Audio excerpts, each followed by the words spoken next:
5 July শুক্ৰবাৰে অমাৱস্যা। এই অমাৱস্যাৰ পিছতেই 5 ৰাশিৰ মানুহৰ ভাগ্য সলনি হ'বলৈ গৈ আছে। তেওঁলোকৰ ঘৰত ধন সম্পত্তি বৃদ্ধি পাবলৈ ধৰিব। নিবনুৱাসকলৰ কাৰণে সুখবৰ নামি আহিব। যিকোনো ক্ষেত্ৰত আগভাগ ল'লে আপোনালোকে ভাল সুযোগ লাভ কৰিবলৈ সক্ষম হ'ব। কৰ্মক্ষেত্ৰতো আপোনালোকৰ সমস্যা সমাপ্ত হৈ পৰিব। আমি সকলো গ্ৰহচক্ৰৰ লগত পৰিচালিত হৈ থাকোঁ। যিমান চেষ্টা কৰিলেও হ'ব লগা সমস্যা আমি কেতিয়াও সমাধান কৰিব নোৱাৰোঁ। এই গ্ৰহচক্ৰৰ পৰা আমি জানিব পাৰোঁ যে আমাৰ দিন ভাললৈ যাব নে বেয়ালৈ যাব। এই 5 ৰাশিৰ ভাগ্য অতিশয় শুভ বুলি মনা গৈছে।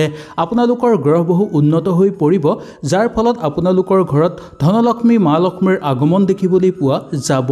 সকলো ক্ষেত্ৰতে আপোনালোকে আগুৱাই যাব পাৰিব আৰু সকলো সুযোগ আপোনালোকে অতি সহজতে ল'ব পাৰিব। আহক তেনেহ'লে বেছি দেৰি নকৰি আমি সুন্দৰভাৱে জানি লওঁ। ভিডিঅ'টো ভাল লাগিলে লাইক এটা কৰি আমাৰ মনোবল বঢ়াব আৰু আপোনালোকৰ বন্ধুবৰ্গৰ লগত শ্বেয়াৰ কৰি তেওঁলোককো উপকৃত কৰিব। 1 নম্বৰটো হ'ল মেঘ ৰাশি। মেঘ ৰাশি জাতক জাতিকাসকলৰ শুক্লৰ অধিপতি হৈ পৰিব আৰু ৰাশিত থাকিব অষ্টম পতিত। ইয়াৰ ফলত আপোনালোকৰ ঘৰত ধনৰ যোগ নামি অহা দেখিবলৈ পোৱা যাব। হঠাৎ আপোনালোকৰ ধনৰ আগমন হ'ব। শৰীৰৰ প্ৰতি আপোনালোকে বিশেষ নজৰ নাৰাখিলেও হ'ব। যিকোনো ক্ষেত্ৰৰ পৰা আপোনালোকে ভাল সুযোগ সুবিধা লাভ কৰিব পাৰিব। নিবনুৱা সমস্যা দূৰ হৈ পৰিব। কৰ্মক্ষেত্ৰতো চলি থকা সমস্যা আপোনালোকে সমাপ্ত কৰি ল'ব পাৰিব। ব্যৱসায়িক বাণিজ্যৰ ক্ষেত্ৰত উন্নত যোগ দেখিবলৈ পোৱা যাব। নতুনকৈ ব্যৱসায়ত আপোনালোকে বিনিয়োগ কৰিব বিচাৰিলে 5 তাৰিখৰ পিছৰ পৰা সুন্দৰভাৱে বিনিয়োগ কৰিব পাৰিব। ওচৰ চুবুৰীয়াৰ লগতো সম্পৰ্ক আপোনালোকৰ ভাল হৈ পৰিব। বিদ্যাৰ্থীসকলৰ অগ্ৰগতি দেখিবলৈ পোৱা যায়। ৰাজনৈতিক ক্ষেত্ৰৰ লগত জড়িত লোকসকলে সন্মান লাভ কৰিবলৈ সক্ষম হ'ব আৰু নতুনকৈ যদি ৰাজনৈতিক ক্ষেত্ৰৰ লগত আপোনালোক জড়িত হ'ব বিচাৰে তেনেহ'লেও সুন্দৰভাৱে আপোনালোক জড়িত হ'ব পাৰিব। শিল্পী সাংস্কৃতিক জগতৰ লগত জড়িত লোকসকলৰ কাৰণে সামাজিক ক্ষেত্ৰত মান সন্মান বৃদ্ধিৰ প্ৰবল যোগ দেখিবলৈ পোৱা যায়।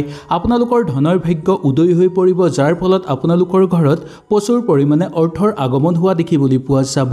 ঘৰত ধন সম্পত্তিও বৃদ্ধি পাবলৈ ধৰিব আৰু আপোনালোকৰ ঘৰত আনন্দময় পৰিৱেশ বিৰাজ হোৱা দেখিবলৈ আপোনালোকে নিশ্চয় পাব। 2 নম্বৰটো হ'ল সিংহ ৰাশি। সিংহ ৰাশি জাতক জাতিকাসকলৰ শুক্ল হ'ব দশম পতিক আৰু শনি হ'ব যোগ ৰাশিতে। ইয়াৰ ফলত আপোনালোকৰ ঘৰত ধনৰ যোগ প্ৰবল নামি অহা দেখিবলৈ পোৱা যাব। প্ৰেমৰ কাৰণেও এই সময় পিছৰ পৰা আপোনালোকৰ বহু শুভ দেখিবলৈ পোৱা যায়। শিক্ষাত আপোনালোকৰ মানদণ্ড বৃদ্ধি পাবলৈ ধৰিব। বিয়াৰ বাৰুৰ ক্ষেত্ৰত আপোনালোকৰ প্ৰবল যোগ নামি অহা দেখিবলৈ পোৱা যায়। সেইকাৰণে ঘৰত কাৰোবাৰ বিয়া বাৰুৰ কথা আলোচনা কৰি চাব বিচাৰিলে আপোনালোকে সুন্দৰভাৱে চাব পাৰিব বা ঘৰত বিবাহৰ প্ৰস্তাৱ অহাৰো প্ৰবল যোগ আপোনালোকে দেখিবলৈ পাব। মনৰ দৃঢ়তাৰ ভাৱটো জাগ্ৰত হ'ব। বহু আধৰুৱা কাম আপোনালোকে সম্পূৰ্ণ কৰিব পাৰিব। বহু দিনৰ পৰা যদি সেই কাম আপোনালোকে সম্পূৰ্ণ কৰিব পৰা নাই তেনেহ'লে আপোনালোকে সুন্দৰভাৱে সেই কাম সম্পূৰ্ণ কৰিব পাৰিব। লগতে মনৰ দৃঢ়তাৰ ভাৱটো জাগ্ৰত হ'বলৈ ধৰিব আৰু চঞ্চল ভাৱটো মনৰ পৰা দূৰ হৈ পৰিবলৈ ধৰিব। ভ্ৰমণ কৰিব বিচাৰিলে নিঃসন্দেহে আপোনালোকে সুন্দৰভাৱে ভ্ৰমণ কৰিব পাৰিব। সন্তানক লৈ আনন্দিত অনুভৱ কৰিব পাৰিব। ব্যৱসায়িক বাণিজ্যৰ ক্ষেত্ৰৰ লগত জড়িত লোকসকলৰ কাৰণে মধ্যম হ'ব যদিও আৰ্থিক ক্ষেত্ৰত উন্নত যোগ দেখিবলৈ পোৱা যায়। যুটীয়াভাৱে ব্যৱসায়িক বাণিজ্য যদি আপোনালোকে কৰিবও বিচাৰে তেনেহ'লে সুন্দৰভাৱে আপোনালোকে যুটীয়াভাৱে ব্যৱসায়িক বাণিজ্য কৰিব পাৰিব। দাম্পত্য জীৱনতো আপোনালোকৰ বহু বেছি ভাল দেখিবলৈ পোৱা যাব। 3 নম্বৰটো হ'ল কন্যা ৰাশি। কন্যা ৰাশি জাতক জাতিকাসকলৰ কাৰণে বহু ভাল সময় আহি পৰিছে বুলি ক'ব পৰা যায়। আপোনালোকৰ জীৱনত চলি থকা বহু বেয়া সময় আপোনালোকে অন্ত কৰি ল'ব পাৰিব অতি সহজতে।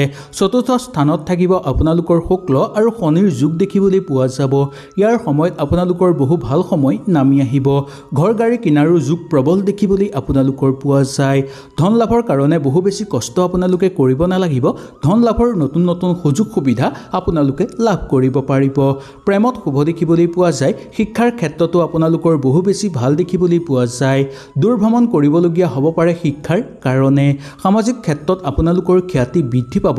চৰকাৰী চাকৰিয়ালসকলৰ পদোন্নতিৰো প্ৰবল যোগ নামি আহিছে। ৰৈ থকা ধন পাবলৈ সক্ষম হ'ব। ঘৰত যদি কিবা মূল্যৱান সম্পদ ক্ৰয় কৰিব বিচাৰে তেনেহ'লে আপোনালোকে সুন্দৰভাৱে সেই মূল্যৱান সম্পদ ক্ৰয় কৰিব পাৰিব। দাম্পত্যৰ ক্ষেত্ৰত শুভ দেখিবলৈ পোৱা যায়। ব্যৱসায়িক বাণিজ্যৰ লগত জড়িত লোকসকলৰ কাৰণে শুভ বুলিয়েই ক'ব পৰা যায়।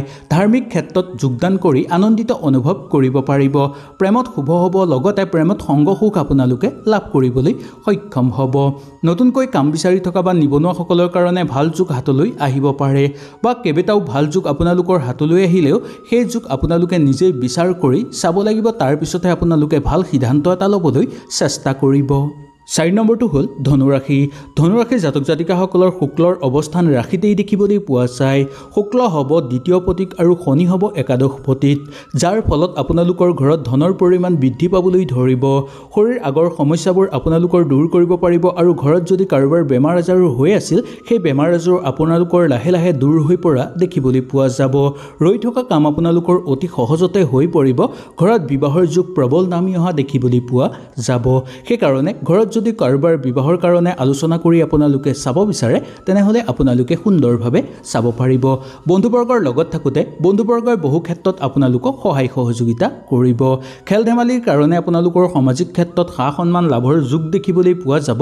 নতুনকৈ কাম বিচাৰি থকা বা নিবনুৱাসকলৰ কাৰণে কৰ্মপ্ৰাপ্তিৰ প্ৰবল যোগ নামি অহা দেখিবলৈ পোৱা যায়।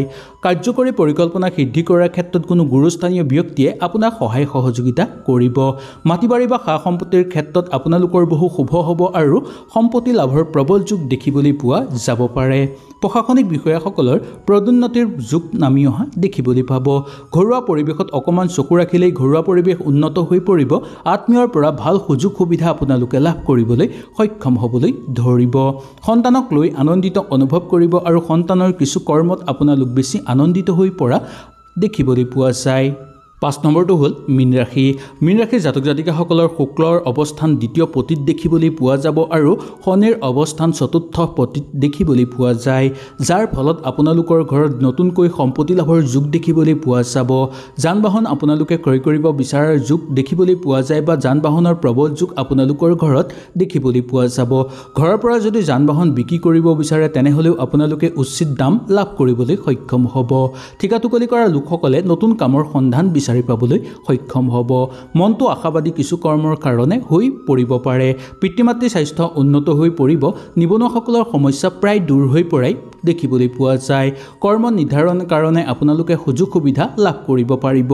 অচিনাকি ব্যক্তিৰ পৰা সহায় সহযোগিতা আপোনালোকে লাভ কৰাৰ প্ৰবল যোগ দেখিবলৈ পোৱা যায়।